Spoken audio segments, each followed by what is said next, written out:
Okay, we're back up on Facebook. My apologies for the little hiccup or speed bump there.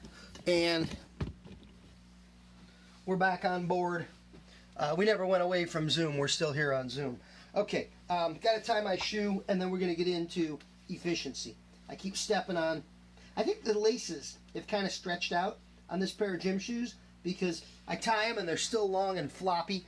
And if I were in the barbershop, I would have bought new laces because I'd be tripping and killing myself on these laces, and that's not a good thing. All right, we're good there. Let's get into efficiency. And let's talk about why I wanted to talk about efficiency. You know, a couple weeks back, I shared the revolution cutting system. Revolution cutting, the notion of economy of motion, is the program that I created back when I broke the Guinness World Records. And I established a system for working more efficiently. I took you guys through that program. That program still lives on YouTube. And the original video from a few weeks back is up on my Patreon community. The Patreon website, I'm going to put it up here, patreon.com/. Patreon.com/Ivan Zoot. If you haven't gone there yet, I encourage you to go there, check it out. There's all kinds of posting up there, and there are tiers or subscription levels that open up all kinds of quality content. Today is Text Blog Tuesday. I blog in text on Tuesday. Wednesday is our weekly meeting.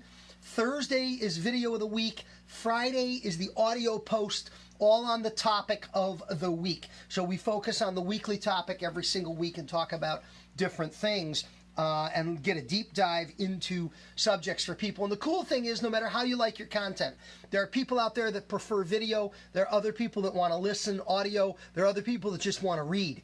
So we kind of put that content out in all three formats so that we are connecting with everybody in a way that makes sense for them. But that's the Patreon site. So I created my system back in 1997, 98 when I broke the world records the first time, the haircutting world records. And I've used elements of that system my entire career since then. We shared revolution cutting in its pure form. Revolution cutting is what I call the notion of economy of motion. Put very simply, it's cut each piece of hair once to the appropriate length, put it down, don't cut it again. It's about being organized. It's about having a system. It allowed me to break the world records, but it's also allowed me to be extremely efficient and productive in the shop. And this is where this becomes very, very timely. We're going back to our shops. We're getting back to haircutting very, very soon. And one of the issues is the acknowledgement that we're going to be moving slower for a number of We're not going to have people in the waiting room. We may have to finish a customer, get them out of the building, clean up, and then text a customer who's waiting in their car to get them into the shop, into the chair, caped and draped and ready to go. That is all time, and time is money. So it's going to slow us down. It has been estimated that if you were doing 4 haircuts per hour before coronavirus, you may be down to 2 haircuts per hour. If you were doing 2 haircuts per hour, you may go from 30 out to 45-minute cuts. This is going to cost you money. So I think it's ever much more so important that we are serving the clients that move through our chair in a very, very efficient manner. So I want to offer up here, I have 6 big efficiency tips that can be incorporated into what you're doing immediately. And I have to be careful when we talk to students. I know we do have students present, and I don't really like to talk to students about efficiency. I don't like to talk to students about moving more quickly. As the Guinness World Record haircut holder breaker, there's no question I am a world authority on haircut efficiency. However, as soon as we start talking about cutting hair quicker, a lot of younger haircutters, less experienced haircutters, kind of get chomping at the bit to get moving with things. And I always have to make the point. If you can't cut it right, don't cut it quick. I'll say that again. If you can't cut it right, don't cut it quick. First and foremost, Slow is smooth, smooth is fast. There's some truth to that. Yes, that's absolutely a great way of looking at it. Focus on cutting hair better. Efficiency, my definition of efficiency is a byproduct. It's a byproduct of the combination of confidence and experience. When you have gained experience, when you are confident in the things that you're doing, you will become smooth, and with smooth you will become fast, to David's point. Efficiency is the byproduct of confidence and experience. So my guiding mantra to students, new learners, and new haircutters is focus on cutting hair good. Focus on cutting hair well. Focus on cutting hair better. And one day, you will wake up quick. That is literally how it works. So I want to make that statement first and foremost at the front of any conversation about haircutting efficiency. That being said, and for those that are more experienced, for those that have been out there a while, for those that are prepared to take their confidence and their experience, and not false confidence, but real confidence born of experience, and let's eliminate the waste in our operation. Let's fine-tune the things that we do in order to gain a measure of efficiency. Notice, I avoid at all cost the use of the word speed. Nobody wants a fast haircut. I want a good haircut. I want a good haircut delivered efficiently. I want a good haircut delivered quickly. But I don't want a fast haircut. I think everybody understands the verbal, the grammatical, if you will, distinctions or the differences there. So number one on the list is consult better. And my kids will tell you, they grew up hearing this phrase. I'm going to say it here. And if my kids were here, they would roll their eyes when they heard Dad say this. But if there's time to do it over, there's time to do it right. How many of us even want to hear that anymore? Somebody told us that. We didn't like it when we heard it, but we understood it because it kind of was like that sort of wet slap in the face. If there's time to do it over, there's time to do it right. Let's do it right the first time. Let's get it right from the start. The first aspect of getting it right is the consultation. Consult better. You don't need to consult long and drawn out. Well, what are we doing for you today? How do you want your haircut today? Your last haircut, what was the best thing about it? What did you not like about it? Are you happy with the way your hair is behaving? What would you like your hair to do if you could do whatever you wanted it to do instead of what it wants to do? These are examples of the kinds of leading questions we ask going into consultations. Same as last time, is not a consultation, but it's a consultation. It's a form of consultation. How do you want your hair cut? I want it short. Okay, what does short mean? What is short to me versus what is short to you? To me right now, my hair feels long. And there's a lot of people looking at my hair going, long, dude, you don't have any hair. Everything's relative. Everything's very personal. So I think you need to define these things. One of my favorite consultation questions or follow-up questions with customers, how do you want your hair cut? I want it short. Okay, I got to ask something else. At that point, here's what I ask. How do you want your hair cut? I want it short. Okay. When you say short, you talking short to medium or are you talking short to short? Short to medium or short to short? You know, it's interesting. When you say that to a woman, a lot of times, it's a gender thing, guys. It is what it is. When you say that to a woman, they're like, what? They don't even know what you mean. But I have never had a guy in my chair not understand what I meant when I said, hey, how do you want your hair cut? I want it short. You want it short to medium or you want it short to short? What that really means is, what I'm asking them is, short to medium or short to short means, short to medium means I want it short, but I don't want to look like I just signed up for the military. That's short to medium. Short to short means, dude, you can't cut my hair too short. And I love that as a way of creating a distinction in the consultation of what the customer's talking about, what the customer means, and what the customer is looking for. So, hang on, I'm taking a note here.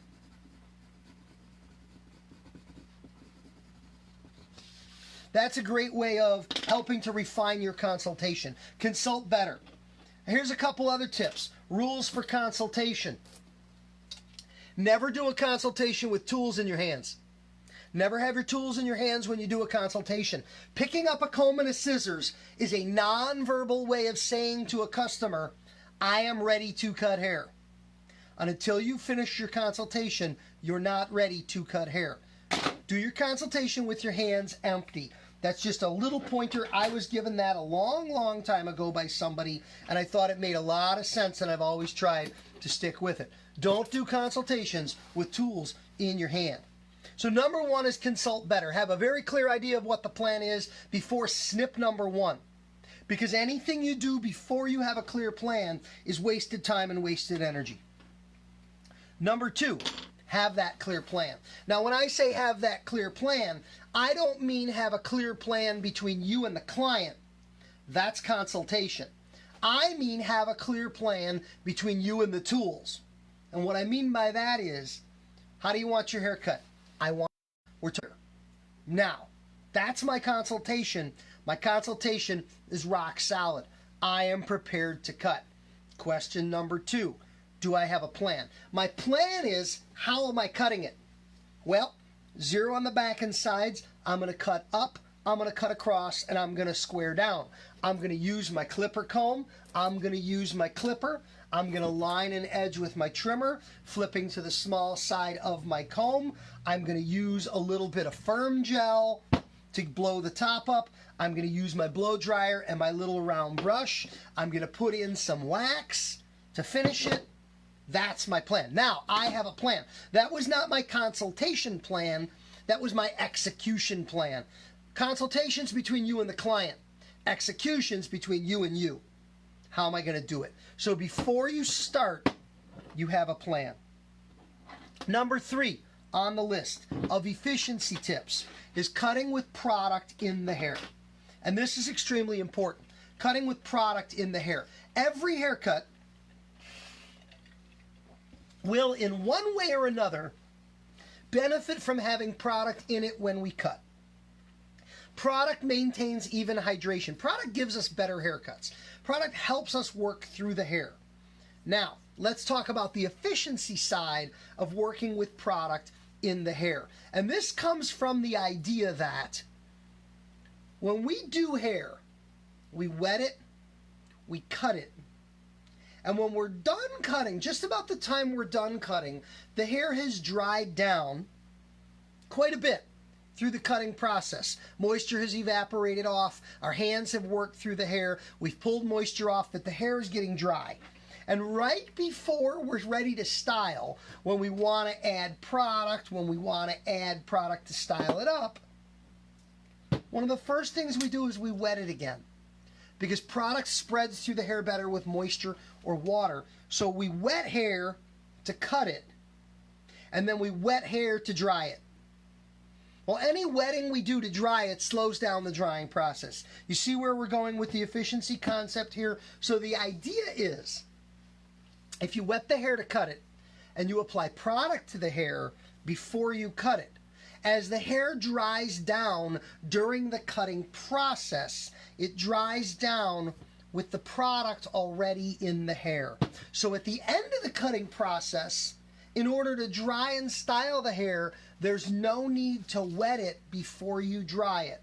You see how there's going to be less drying? This is a way to dramatically reduce your styling time by not re-wetting the hair to create new moisture that now you have to take out. Throw me a thumb if that made sense to you. Acknowledge if you connected with me on this idea.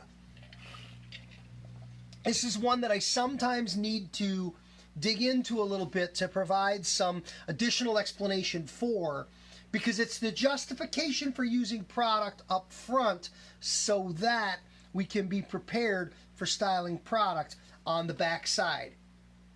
Can you say the 3 steps again? Step number 1 was consult better. Step number 2 was have a cutting plan before you begin to cut. Step number 3 was using product in the hair for the cutting process in the interest of reducing styling timing and improving styling efficiency. That was the first 3, David. If you're good, you're good. let me know. All right? Now that we're back up on Facebook, I just want to see if I can pull Facebook back,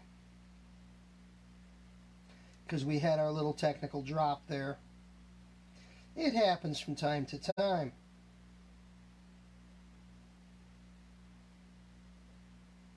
Okay, yeah, we're back. We're good.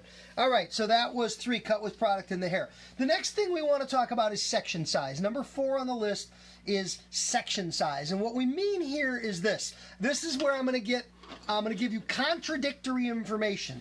Ivan is going to say something, and then Ivan is going to contradict it. In the interest of efficiency, I'm going to recommend that you take bigger sections as you cut. And in the interest of efficiency, I'm going to recommend that you take smaller sections as you cut. Well, how can we do both? We can. Here's what I mean. Let's get a mannequin out here, and let's get into some hair cutting. I want to drop him down just a little bit. Now, this guy's got a shorter haircut on one side from a class last week, and the other side of this mannequin is as yet uncut. So I'm going to dampen him up just a little bit, and I'm going to adjust the camera so we don't lose you guys on screen. Hang on. I'm going to drop this camera down. This camera should be okay.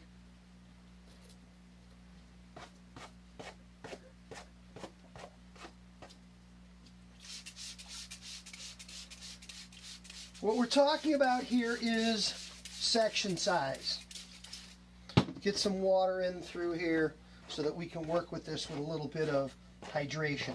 And what I was referring to is the idea of taking bigger sections in the interest of efficiency and taking smaller sections in the interest of efficiency. So I'm going to come in here over the top of the ear, and I'm going to take a vertical section, and I'm going to take a fairly large section. That section's almost 1 inch wide at the base. And I'm going to comb this up, and I'm going to hold this up, and I'm going to cut this off. And I'm going to establish a guide.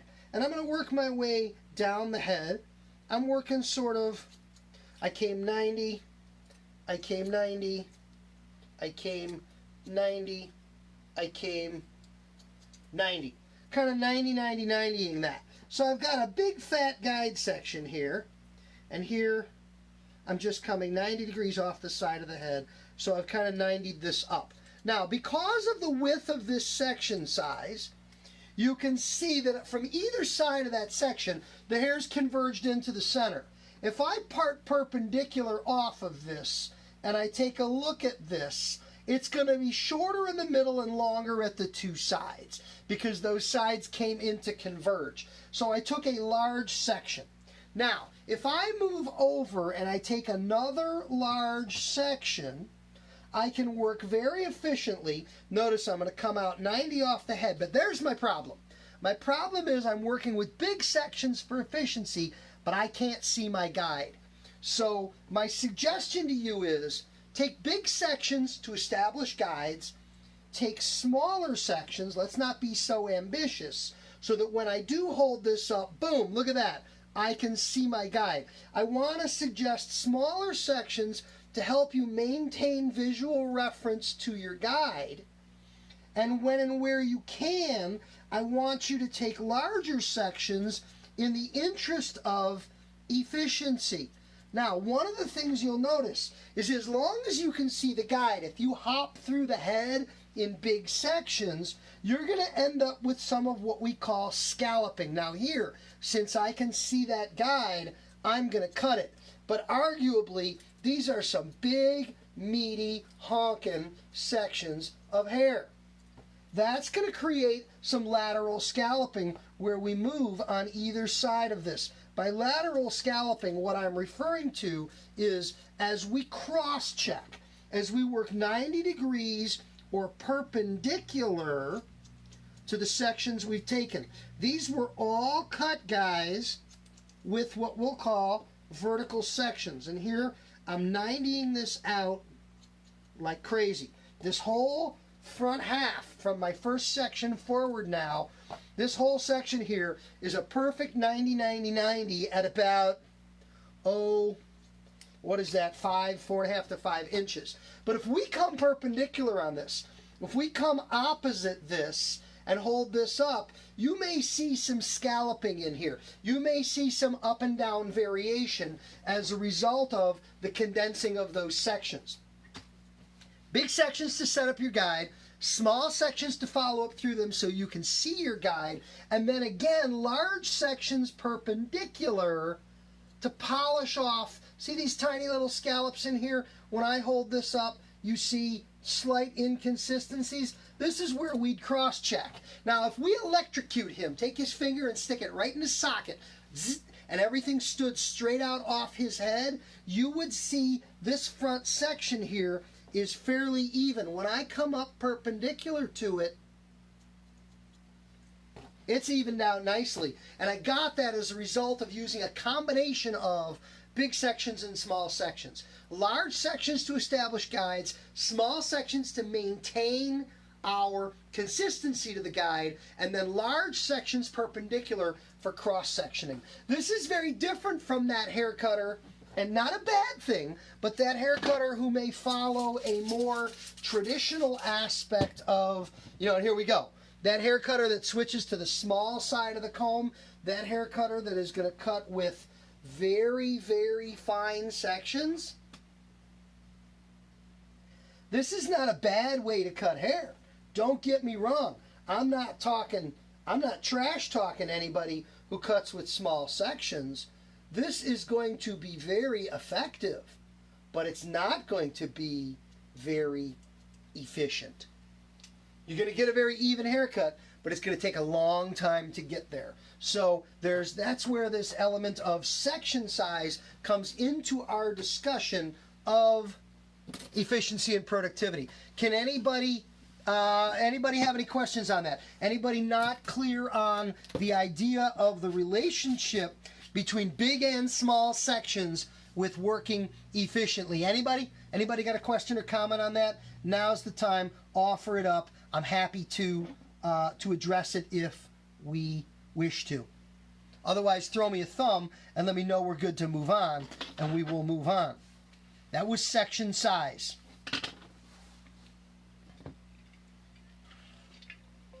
All right, the next thing I want to address, thank you, Antonio. I see that thumb. I appreciate it. The next thing we want to address is a concept straight out of my efficiency book. This is pure efficiency talking, and I also think this is a great tip for new hair cutters, students, and less experienced hair cutters. It is a concept called finish that tool. And I don't know if we've discussed it here within the context of any of our programming. But finish that tool is a challenge that I use in training hair cutters. I put people to the task of, and it's interesting because my zoot comb ties into the finish that tool concept. One of the advantages and the ideas behind zoot comb is it's one comb for all your tools. Clipper cutting, scissor cutting, trimmer work, razors, blending scissors. Those are your 5 major cutting tools for men's hair cutting. And the idea is you pick up that comb once and you don't put it down till you're done. That this comb is designed and intended to support every one of my cutting tools for all of my cutting activity. That's efficiency. I'm not constantly reaching for or grabbing another comb. I flip it around, I get in small. I turn it around, I get into the big teeth. I use this for all of my cutting application. Now, the finish that tool idea is, I have hair cutting tools. There's a trimmer, there's a clipper. Cut everything with that guard before moving on to the next one. Absolutely, David. That's exactly where we're going. There's my straight scissors. Here's my blender. Here's my razor. That is my collection of cutting tools. These are the 5 tools we use to cut men's hair. Clipper, trimmer, razor, blender, scissor. Got them all in one hand right now. The idea behind finish that tool is, we talked earlier about having a plan. We have our plan. This is how we're going to cut hair. I'm going to layer the top first That's a scissor technique. Then I'm going to taper the perimeter.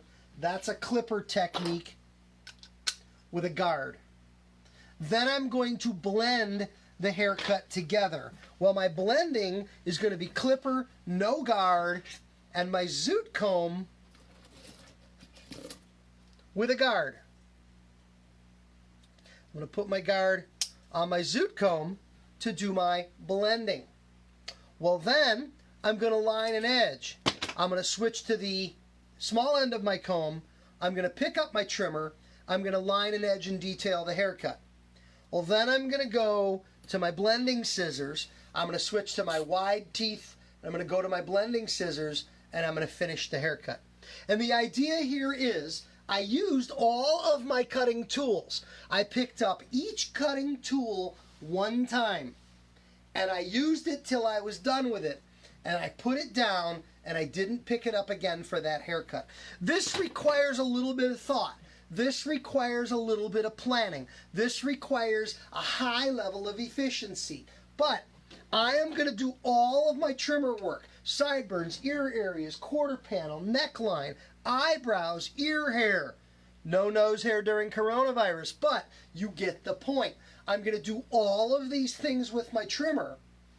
Then I'm going to put my trimmer down. Sarah gave us a thumb. Sarah gave us a hair cutter, and looks like somebody's doing a somersault. That's awesome, Sarah. I appreciate that. I couldn't see them all. I had to look above my glasses.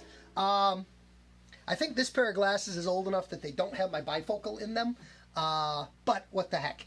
But it's the efficiency. Use each tool once. Move on to the next tool. I've actually done this in a competition in schools. I've done this in a training where we've literally had participants line up their tools on their station with a model, with a haircut, whether it was a mannequin or whether it was a live client, and said to them, okay, here's what we're going to do. You're going to cut that haircut. And once you're done with that tool, can't pick it up again, and you need to move on to another tool. So what happens here is somebody does their scissor work, they put down their scissors. Well, later in the haircut, they find themselves wanting to use their scissor again, and then it becomes a question of how deep are your skills? How solid is your skill set? How creative can you be to do something that you normally would have done with the scissors, but you're on your clipper? A perfect example. I'll show you a perfect example. Let's say we were layering the top. Let's say we were layering the top. And let's say that this layering of the top was very much a scissor activity. So you're in here with scissors, and you're layering the top. And you're layering the top. And you're layering the top. And let's say we got done with our scissors. We thought we were done with our scissors, and we put down our scissors. No more scissor. And let's say we began working on something, and then we discovered, oh, I didn't layer that. Well, at this point, I'm onto my clipper. Can I layer that with my clipper? How do I layer that with my clipper? If you've got the skill set, as an example, you can go to backhand, and you can do your layering with your clipper, because you have the versatility, you have the skills, and you have the ability to keep working. Let's say you were done with your clipper. You used your scissor to layer, you used your clipper to taper, you were done, but let's say then you got to a point here where you realized, oh, wow, I need to layer this again, but I'm done with my scissors and I'm done with my clipper. Could I go to my razor? Could I go to my razor and could I say, well, I'm going to have to layer this with my razor. I'm going to have to do this layering with my razor because I can't go back. And in this case, it was a competition where we said, once you've put a tool down, that tool is now officially off limits. Can I layer with my razor? Well, of course, the answer is if I know the technique and I know how to do it, I absolutely can. So I can then go into a razor to continue the haircut and to do my layering. So this is the idea of finish that tool. And finish that tool can be a very, very effective technique for improving your efficiency in moving through a haircut. Questions on finish that tool. That is one of my favorite sort of productivity related challenges for haircutters because it really requires some folks to think outside the box. What it really requires you to do, bottom line, is it requires you to plan better. Because if the idea or the philosophy is going to be use a tool once, does this still work for a skin fade? Absolutely, David. Because in the case of a skin fade, and this is exactly the point I'm making right here, it's about having your plan. There's no question that I can execute a skin fade using the finish that tool concept. Because what I would do first in every skin fade I ever cut is cut the top. I will cut the top first, whatever tool I'm using. If it is round-celled hair that is straighter, I might cut that top with the scissors. If it is oval to flat-celled hair that is curlier, I might cut that top with a clipper. And in the case of a skin fade, other than the lining and edging, almost 100% of it is clipper work.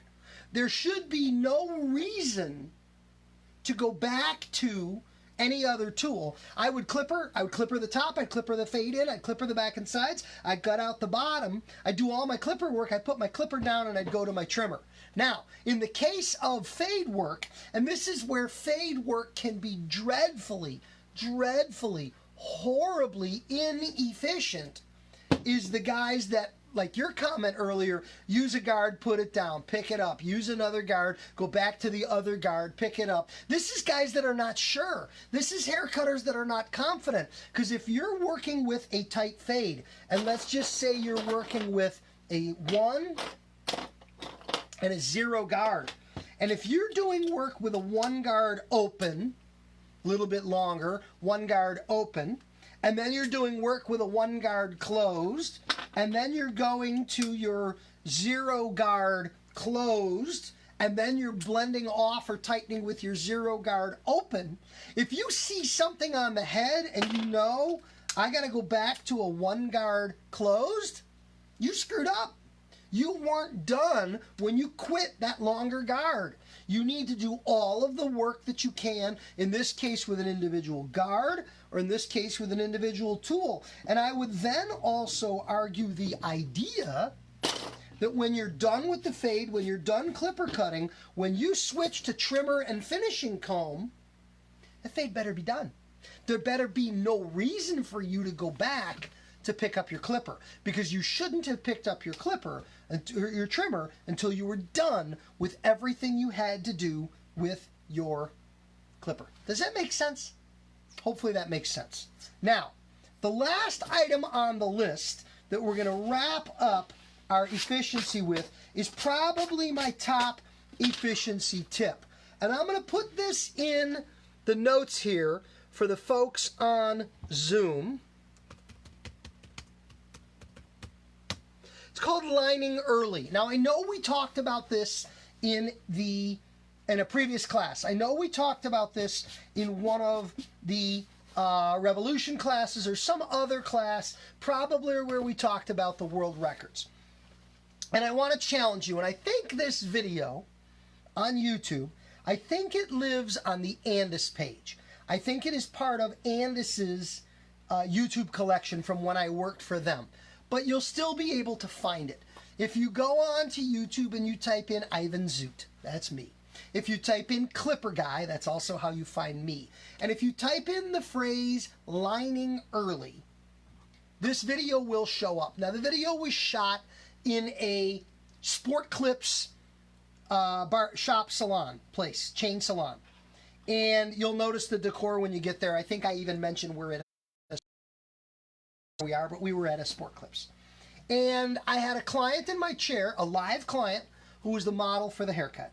And I was demonstrating the lining early concept. And what I really love about this video is it has held up so extremely well over time. And by the way, guys, I will find this video and I will post this video with a link on my Patreon page later this morning before we get to our second class today. Between 10 and 11, I'll get this video posted up on Patreon for you so you guys can watch it. If you can't find it, just go to my Patreon page. But the idea is this. Normally, we line an edge at the end of a haircut. We do all of our hair cutting like I just had the conversation with regards to fading. We do the entire haircut, and then we line and edge the haircut. I want to challenge you with the idea of moving the lining and edging of the haircut from the end to the middle. So your trimmer work, the use of your trimmer, sideburns, ear area, quarter panel, neckline, your trimming and detailing. I want to challenge you to move it to the middle of the haircut. And here is why. A haircut will never look finished until it is lined and edged. And the sooner you line and edge, the sooner the haircut will look doner. Now, I know I made up a word, but I know you know what I mean. Let me ask you guys a question. Have you ever been doing a haircut? Have you ever been doing a haircut? Have you ever been doing a haircut and you're doing a haircut, and all of a sudden you realize, and let's be honest guys, be truthful here.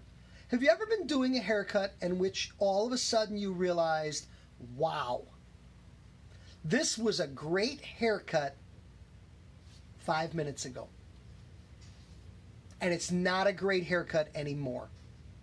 Has anybody ever done that? If you've ever done that, throw me a thumb or turn on your microphone and acknowledge it and let me know that you've done it. Has anybody ever done what we call overcutting? Overcutting is the process where we're so absorbed in the haircut, we're so focused on the haircut, we're so digging into this haircut. It's like if you were running a race. It's like you're running a race and you're running a race and you're running a race, and you're so focused on running the race that you run right past the finish line and you don't even notice you were done. And then at some point you turn around, you look up and you go, oh, I was done. And I didn't even notice. Yes, and less is more sometimes. This is called overcutting. And new haircutters tend to do this because you're looking at the whole haircut and you're not seeing finished work. Maybe you're looking at too much, can't see the forest for the trees kind of thinking. So here's the idea. My challenge to you is this. Do half a haircut. Do 50% of the haircut. I want to show you the math. Here's exactly what happens.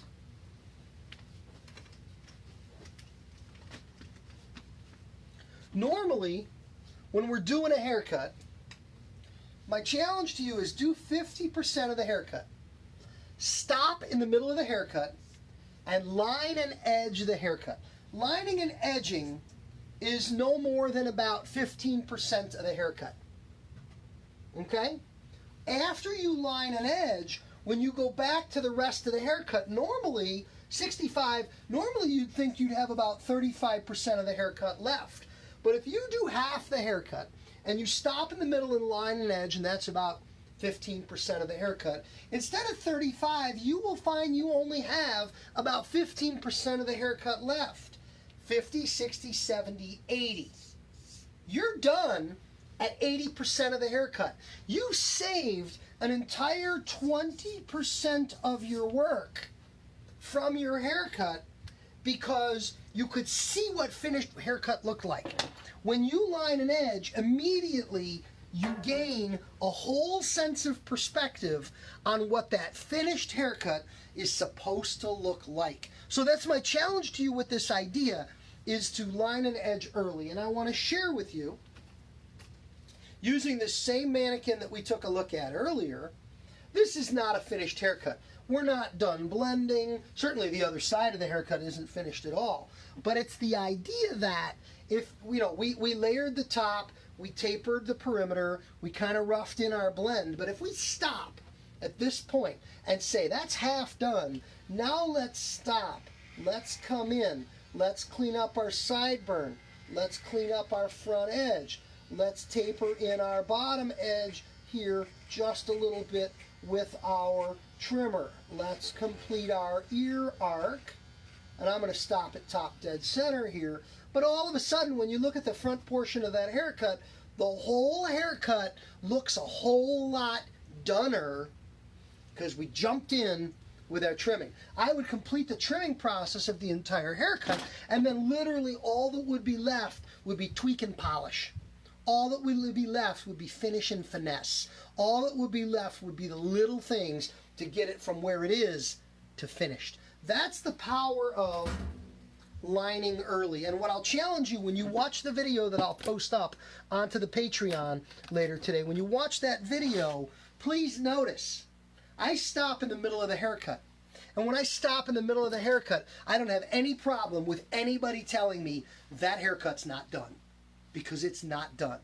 But my challenge to you is, what you see me do next on that video is I go in and I line an edge.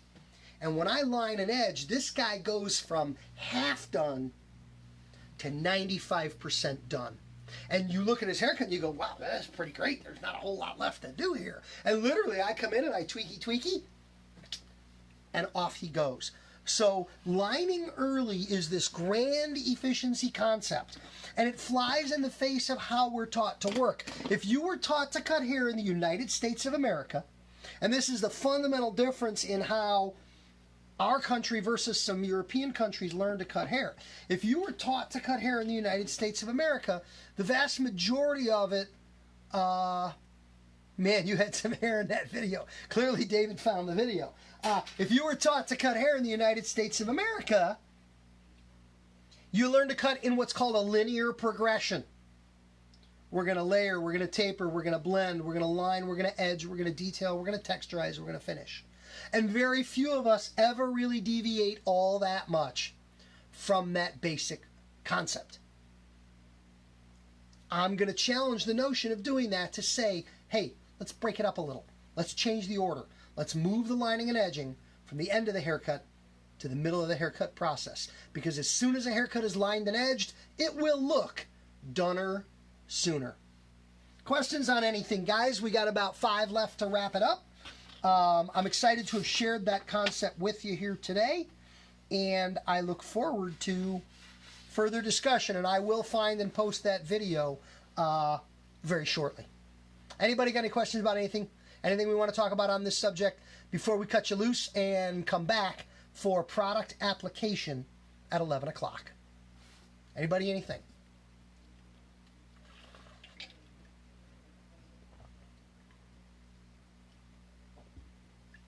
Every haircut, David's going to plan out a little bit differently.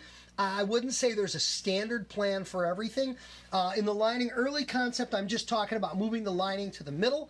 What you do before that may differ depending on density, texture, desired style, current length that they have, and the target length to which they are going. It's not always going to be in that same order. However, certain things like where you say then finish and blending, some of the blending may happen on the front half of the haircut. Some of the blending is going to have to happen on the front end of the haircut.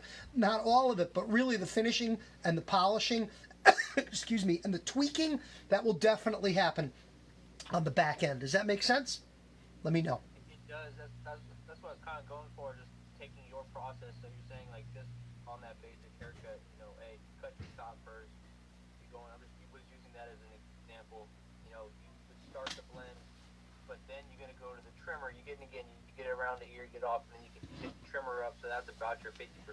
So now you can really see where your haircut's at. It's kind of what you were going for. Bingo. Okay. Absolutely, buddy. That was an easy haircut. I figured it easy trying to picture it.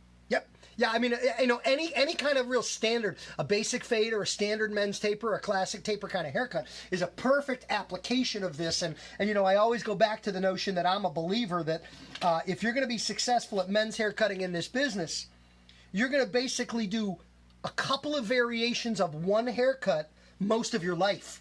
You know, my entire career is basically finding different ways to modify and adjust a basic classic tapered haircut to almost every guy that sits in my chair, based on what they have, based on where they're at, based on what they want, and some variation within that. It's all kind of knocked off of a standard concept. So that's one of the keys to doing this efficiently, definitely. All right, guys, thank you for being here. Back at 11, product application is our next program, and I will see you in an hour.